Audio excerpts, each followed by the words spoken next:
बनारस के एक गांव में एक भिश्ती रहा करता था, यानी लोगों के घर में पानी लाकर देना। नाम था श्रवण। बेचारा दिन भर गंगा से पानी भरता और लोगों के घरों तक पहुंचाता। इस पर भी वह सदा प्रसन्न रहता, खुश रहता। एक बार की बात है कि वह पानी के बर्तनों को कंधे पर रखकर चला जा रहा था। तभी रास्ते में उसे एक रुपया पड़ा दिखाई दिया। रुपया भी चांदी का। श्रवण को अपनी आँखों पर विश्वास नहीं हो रहा था। उसने पानी के बर्तन नीचे रखे और रुपया उठा लिया। आहा, चांदी का रुपया। उसके सामने सबसे बड़ी समस्या यह थी कि वह इस रुपये को रखे कहाँ। झोपड़ी में तो रख नहीं सकता। टूटी फूटी झोपड़ी में उसके बाहर रहने पर उस रुपये को कोई भी चुरा सकता था। वह बार बार यही सोचता रहा कि रुपये को कहाँ संभाले।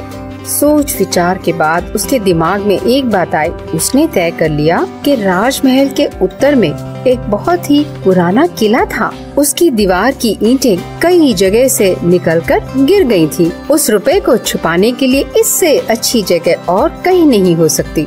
रुपए को छुपाकर श्रवण वहाँ से चल पड़ा। उसने जहाँ तहाँ पानी पहुँचाना था पहुँचाया और इसके बाद वह अपने उस पड़ोसी के घर पहुँच गया। राम राम चाचा। आओ बेटा आओ, बैठो। कहो कैसे आना हुआ? चाचा बुजुर्ग आदमी हैं। आपके सामने ऐसी बातें करते हुए शर्म तो आती है। बहुत बोले हो बेटे, बहुत अच्छी बात है। मैं कल ही लड़की के पिता के पास जाऊंगा, बस बात पक्की ही समझो। चाचा मैं। बेटे शर्माने की कोई बात नहीं है। शादी तो सभी की होती है और तुम्हारा अपना सगा भी तो कोई नहीं है, इसलिए मुझे अपने पिता के समान ही समझो। अच्छा चाचा, अब चलता हूँ। अच्छा बेटे जाओ, शादी की तैयारी करो। पड़ोसी चाचा से विदा लेकर श्रवण अपनी झोपड़ी में पहुंचा। वह जी जान से शादी की तैयारी में जुट गया। कुछ ही दिनों में श्रवण का विवाह हो गया। मेरे पास एक चांदी का रुपया है जो मैंने पुराने किले की दीवार में छिपा रखा है। तो निकाल लाइए ना उसे। और हाँ, 1 रुपया मेरे पास भी तो है, तब तो हमारे पास 2 रुपए हो जाएंगे। तुम ठीक कहती हो, मैं अपना धन निकाल लाता हूँ। फिर हम दोनों खूब घूमे फिरेंगे और ढेर सारी चीजें खरीदेंगे। हाँ क्यों नहीं, 2 रुपए कम होते हैं क्या? कुछ घर गृहस्थी का सामान भी तो खरीदना है, फिर आपके लिए कुछ कपड़े भी तो बनाने हैं। हाँ क्यों नहीं, जैसा तुम कह रही हो बड़ा मजा आएगा घूमने में। हमारे पास कम पैसे थोड़े ही हैं, 2 रुपए हैं 2। अब हम कोई गरीब नहीं हैं, सेठ हैं सेठ। हाँ आप सही कहते हैं। अच्छा तो तुम ऐसा करो, जल्दी से तैयार हो जाओ। जब तक तुम तैयार होगी मैं किले से रुपया लेकर आता हूँ। देखिए जी, देर न करना। अरे चिंता न करो, बस देखो मैं यूँ गया और यूँ आया। अच्छी बात है, मैं तैयार होती हूँ। श्रवण रुपया लेने के लिए किले की ओर चल पड़ा। उसी समय उस राज्य के महाराज अपने छत के झरोखे से बाहर की ओर झांक रहे थे। इतनी तेज धूप में श्रवण को इस तरह भागते देखकर उन्हें बड़ा आश्चर्य हुआ। वह समझ नहीं पाए कि यह युवक इतनी तेज धूप में इस तरह क्यों भागा जा रहा है। उन्हें इसका कारण जानने की बड़ी उत्सुकता हुई, इसलिए उन्होंने तुरंत 2 सैनिकों को बुलाया और कहा, देखो एक युवक सड़क पर तेजी से भागता हुआ जा रहा है। हम जानना चाहते हैं कि वो ऐसा क्यों कर रहा है। जल्दी जाओ और उसे पकड़कर हमारे सामने लाओ। जो आ गया महाराज। कहते हुए दोनों सैनिक राजमहल से बाहर निकल गए और श्रवण का पीछा करने लगे। श्रवण बहुत तेजी से दौड़ रहा था, इसलिए सैनिकों को और भी अधिक तेज दौड़ना पड़ा। सैनिक पीछे से श्रवण को आवाज लगा रहे थे, अरे भाई रुको रुको। लेकिन श्रवण को तो जैसे कुछ सुनाई नहीं दे रहा था। राजा के सैनिक और भी अधिक तेजी से दौड़ने लगे। जब उनके और श्रवण के बीच में थोड़ी दूरी रह गई तो बोले, अरे युवक तुम रुकते क्यों नहीं? इस समय मैं बिल्कुल नहीं रुक सकता, मुझे एक बहुत जरूरी काम के लिए जाना है। अरे तुम्हें महाराज ने बुलाया है। क्षमा करना भाई, और महाराज से भी मेरी ओर से क्षमा मांग लेना। अरे तुम कैसे आदमी हो? राजा की आज्ञा को टालने से क्या तुम्हें डर नहीं लगता? भैया इस समय तुम लोग मुझे माफ करो, मैं मजबूर हूँ। अगर तुम नहीं मानोगे तो हम तुम्हें जबरदस्ती पकड़ कर ले जाएंगे। बड़े अजीब आदमी हो, महाराज बुला रहे हैं और तुम हो कि रुकते ही नहीं। तुम्हें तो अपने भाग्य की सराहना करनी चाहिए। सैनिकों के इन शब्दों को सुनकर श्रवण के पैर रुक गए। उसे ध्यान आया कि राजा की आज्ञा न मानने पर दंड भी मिल सकता है, पर क्या किया जा सकता था। वह दोनों सैनिकों के साथ राजमहल पहुंचा। मन ही मन डर भी रहा था। न जाने मुझसे क्या अपराध हो गया है, महाराज ने मुझे क्यों बुलाया होगा। दोनों सैनिक उसे पकड़कर राजा के सामने ले गए। क्या नाम है तुम्हारा? श्रवण नाम है महाराज। क्या काम करते हो? अन्नदाता बिश्ती हूँ। राजमहल में भी पानी मैं ही पहुँचाता हूँ। तुम इतनी तेज धूप में क्यों और कहाँ दौड़े जा रहे थे? मैं तो यूं ही अपने एक जरूरी काम के लिए जा रहा था महाराज। यदि मुझसे कोई अपराध हो गया हो तो क्षमा करें। तुमने कोई अपराध नहीं किया है। देखो, तुम इतनी तेजी से धूप में दौड़े जा रहे थे। हमने सोचा कहीं तुम्हें कोई कष्ट तो नहीं। इतनी तेज धूप में कोई ऐसे ही नहीं दौड़ता। बताओ तुम्हें क्या कष्ट है? आप सच कह रहे हैं अन्नदाता, किंतु मुझे कोई कष्ट नहीं है। मैं तो अपने एक निजी कार्य से जा रहा था। हाँ, पूरी बात बताओ। महाराज, मैंने कुछ पैसे छिपा रखे हैं, मैं उन्हीं को लेने जा रहा था। तब तो बहुत बड़ा खजाना होगा। नहीं महाराज, बहुत बड़ा तो नहीं, पर मेरे लिए खजाने से कम नहीं है। बताओ तो सही, कितने रुपए हैं? कम से कम 1 लाख तो होंगे ही। नहीं महाराज, इतने नहीं हैं। 1 लाख नहीं तो 10, 20, 40, 50 हजार या इससे कम है? कितने बताओ तो सही। महाराज, जरूर कोई बड़ी धनराशि होगी, तभी तो इतनी तेज धूप में इस कदर तेजी से दौड़ रहे थे। इसके दौड़ने से तो ऐसा लगता था जैसे इसे अपने प्राणों की भी कोई परवाह नहीं है। महाराज, आप अन्नदाता हैं, आपके सामने मुंह खोलने में मुझे शर्म आती है। आप अगर बुरा न माने तो मैं बता सकता हूँ। हम बुरा नहीं मानेंगे, बताओ क्या बात है। महाराज, मेरे पास सिर्फ 1 ही रुपया है, जो मैंने पुराने किले की दीवार में छिपा के रखा है। मैंने सोचा था जब मेरी शादी होगी तो उसे निकाल लूंगा।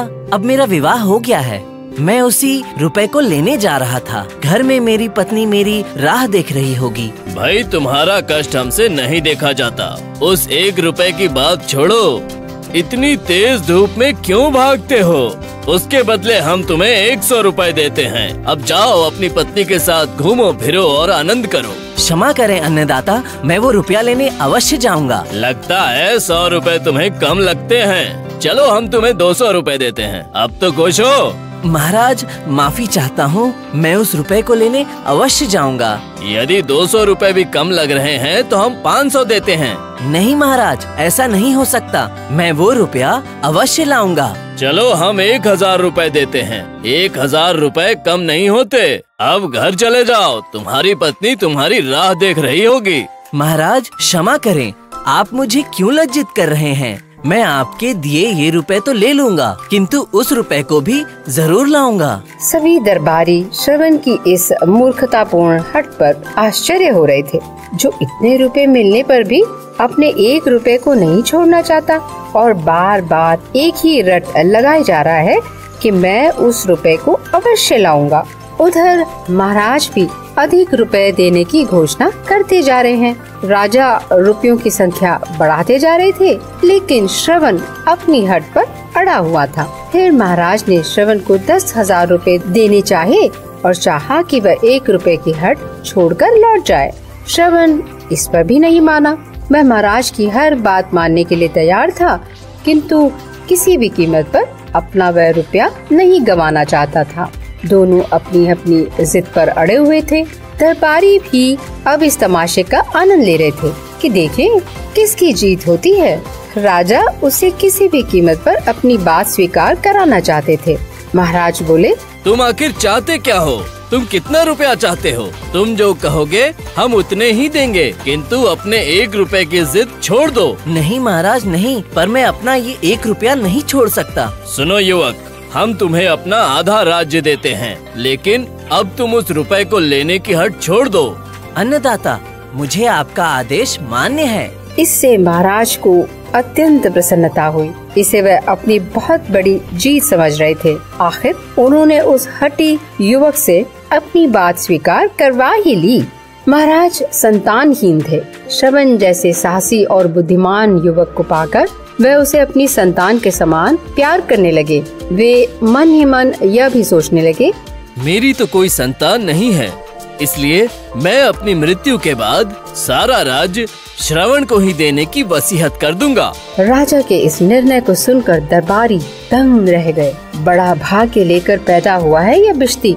कल तक तो घर घर पानी पहुंचाता था, आज देखो राजा बन गया है। उधर श्रवण दूसरे ही ख्यालों में खोया हुआ था। उसे विश्वास नहीं हो रहा था कि राजा बन गया है। तभी महाराज के शब्दों को सुनकर श्रवण का ध्यान भंग हुआ। देखो बेटे, अब तुम कोई साधारण आदमी नहीं, एक राजा हो। हम अपना आधा राज्य तुम्हें दे चुके हैं। हम चाहते हैं कि कल भरे दरबार में इस निर्णय की घोषणा करें। कल सुबह ही हम अपनी शाही गाड़ी भेज देंगे। तुम और तुम्हारी पत्नी उसमें बैठ कर आना। राजा से रुपए लेकर श्रवण मन ही मन बहुत खुश हो रहा था और जल्दी से जल्दी अपनी पत्नी से मिलना चाहता था। यही सोचते सोचते श्रवण अपने घर पहुंचा। जब पत्नी ने उसे खुशी से नाचते हुए देखा तो उसकी समझ में नहीं आ रहा था कि आज उसका पति इतना खुश क्यों है। उसने श्रवण से खुशी का कारण पूछा। श्रवण ने खुशी से झूमते हुए कहा, अब हम राजा बन गए हैं। राजा? इन्हें कुछ हो तो नहीं क्या? श्रवण ने अपनी पत्नी से कहा। हाँ हाँ राजा, तुम विश्वास तो करो। श्रवण ने चुपचाप खड़ी अपनी पत्नी की ओर देखकर कहा। श्रवण की पत्नी की आंखें आश्चर्य से फटी की फटी रह गई। उसे अभी भी अपने कानों पर विश्वास नहीं हो रहा था। उसने श्रवण से पूरी बात बताने को कहा। श्रवण ने उसे सारी कहानी सुनाई और कहा, अब जल्दी से तैयार हो जाओ, हमें ऐसे कपड़े खरीदने हैं जिससे हम दोनों राजा रानी की तरह दिखाई दें। पर इतने महंगे कपड़े खरीदने के लिए रुपए भी तो चाहिए। अरे भगवान, इसकी तुम चिंता ना करो, राजा ने मुझे रुपए दिए हैं। अब तुम कुछ सवाल ना करो, बस जल्दी से तैयार हो जाओ। तैयार होकर दोनों पति पत्नी बाजार गए। उन्होंने अपनी मनपसंद की ढेर सारी चीजें खरीदी, खूब घूमे फिरे और अंत में चहकते हुए घर लौट आए। दूसरी सुबह राजा के आदमी शाही गाड़ी लेकर श्रवण को बुलाने आ पहुँचे। श्रवण उसमें बैठकर अपनी पत्नी के साथ राजमहल पहुँचा। राजा का दरबार लगा हुआ था। श्रवण भी राजा की बगल में एक आसन पर बैठ गया। तभी महाराज ने घोषणा की, हम अपना आधा राज्य श्रवण को देते हैं। श्रवण, बोलो तुम हमारे राज्य का कौन सा आधा भाग लेना चाहोगे? महाराज, मुझे आपके राज्य का केवल उत्तरी भाग चाहिए, क्योंकि उसी भाग में पुराना किला है जहाँ मैंने अपना वो रुपया छिपाया है। वो रुपया मेरे लिए बहुत शुभ है। उसी ने मुझे राजा भी बनाया है। मैं उसे छोड़ नहीं सकता। श्रवण, आखिर में तुम ही जीते। तुमने अपना वो रुपया नहीं छोड़ा। श्रवण ने राजा के पांव छूकर उन्हें प्रणाम किया और इस तरह श्रवण ने अपनी पत्नी के साथ आनंद पूर्वक बाकी जिंदगी बिताई।